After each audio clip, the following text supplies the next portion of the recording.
మా పాస్టర్ గారు మరి మీ దగ్గర నుంచి అల్లారు ముద్దుగా గారాభముగా పెంచుకుంటున్న మీ పిల్లల్ని దూరం చేసి మీకు కాకుండా తీసుకెళ్ళిపోయాను కదా, మరి నా మీద మీకు కోపం కానీ కక్ష కానీ లేదా అని ఒకవేళ దేవుడు అడిగితే, ఈరోజు ఒక తండ్రిగా తల్లిగా మేమేమి చెప్పాలి? ఆయనతోటి మేమేం చెప్పాలి?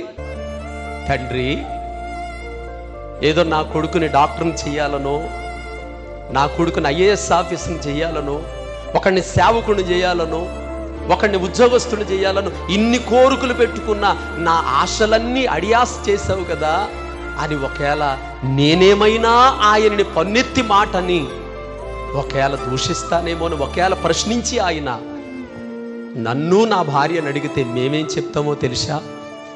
నా పిల్లలు మాకు కాకుండా నువ్వు తీసుకెళ్ళావని నీ మీద కోపం కంటే నా పిల్లలు నీ ఒడిలో ఉన్నారనే సంతోషమే నాకు ఎక్కువగా ఉంది నాయన. ఎందుకు తెలుసా? నా పిల్లలు చిన్న రిమార్కు లేకుండా వారు చదువుతున్న కాలేజీలో కానీ, వారు ఎప్పుడు ప్రతి ఆదివారం ఆరాధించే దేవుని సంఘములో కానీ, వారు ఉంటున్న వీధిలో కానీ నా పిల్లలకి ఏమాత్రం రిమార్క్ లేదండి. ఏమాత్రం బ్యాడ్ నేమ్ లేకుండా పరిశుద్ధులుగా నా దేవుడి దగ్గరికి వెళ్ళిపోయారండి. ఒక తండ్రికి పిల్ల మీద కోరుకునే ఆశ ఇంతకన్నా ఇంకేముంటుంది?